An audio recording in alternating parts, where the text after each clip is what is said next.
right. I felt the spontaneity draw to speak about what I see.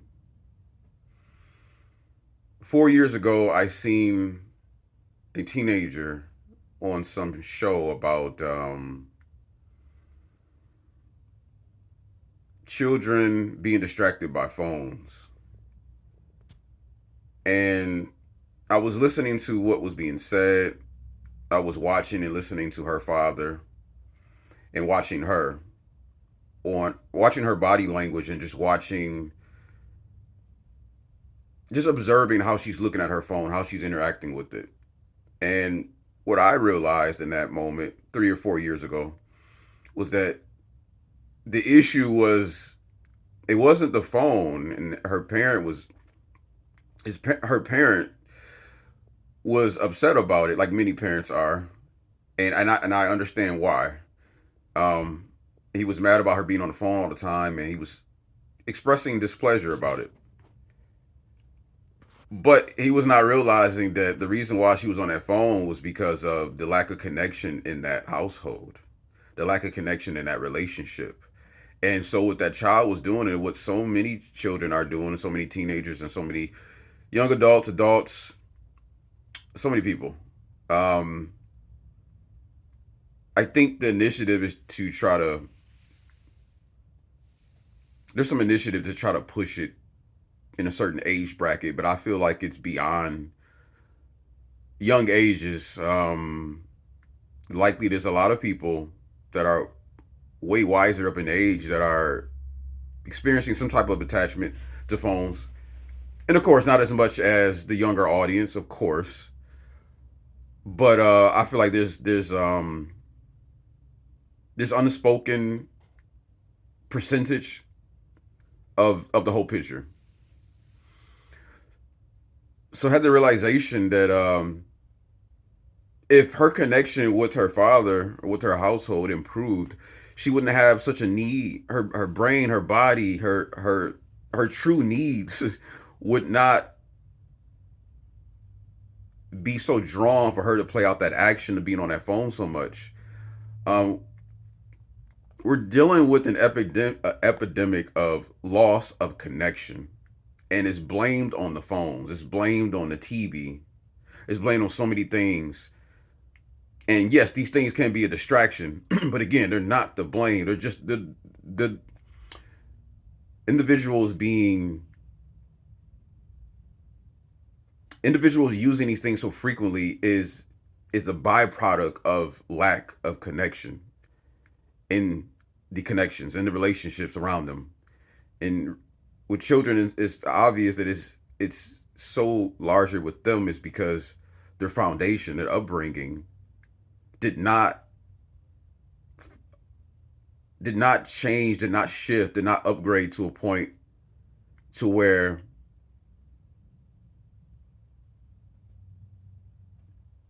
these young individuals were able to grasp the need of, again, true genuine connection that is a part of our development. It's a major part of our development.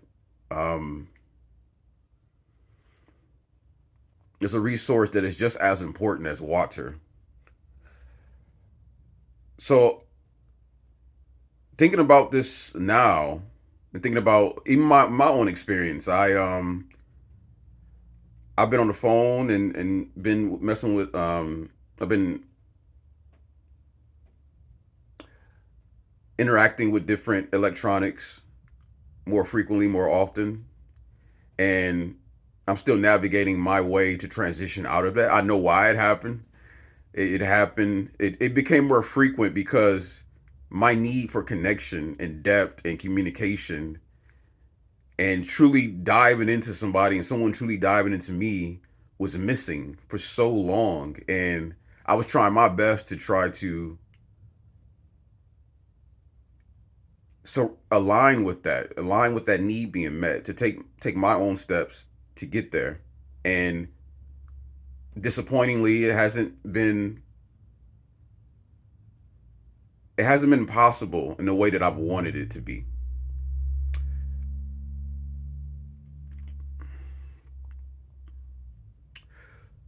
So to sum it all up,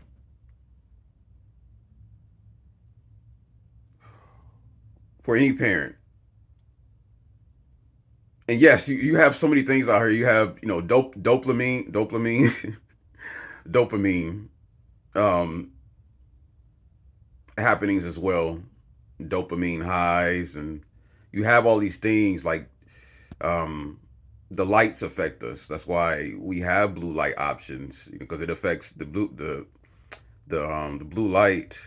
Uh, Affects us neurologically, and affects the body and the biochemistry. There's so many things that electronics do affect us in different ways. The radiation from this phone that is said to be safe, but I've come across enough research to realize that I don't feel like it's safe, the way that it's painted to be safe.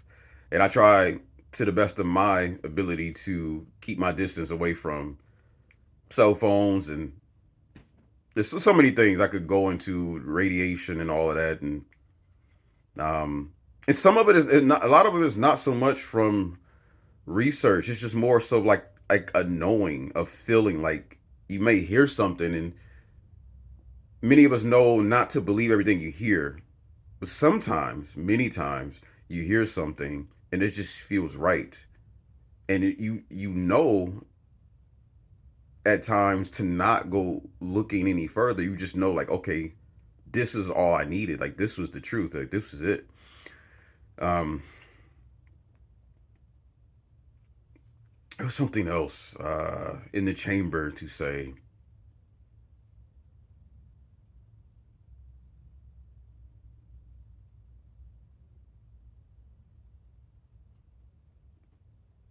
But yeah, I would encourage parents that see their children on phones a lot and it bothers them. I would encourage them, or I encourage the parent to look at themselves and look at the relationship that they have with their children, and look at the relationship in the household, look at the relationships around, and see if there's improvements that's needed, major improvements,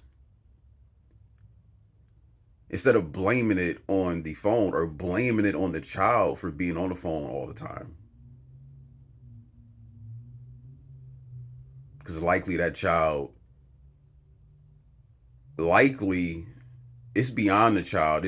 Like our core needs is like beyond us in a way. So our brain and our body will find a way to get those needs met. So in many cases, it's beyond the child, and yet the child is being blamed and shamed for something that is just highlighting a change that is necessary,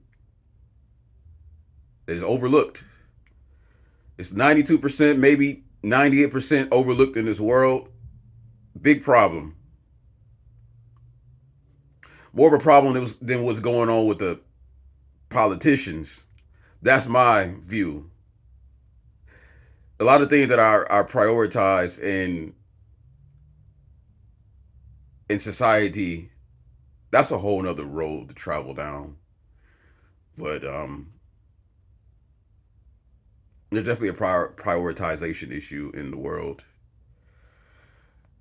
Things that get our energy that don't deserve our energy, that are not worthy of our energy or our money, our focus. But to round it all with all the way back, connection.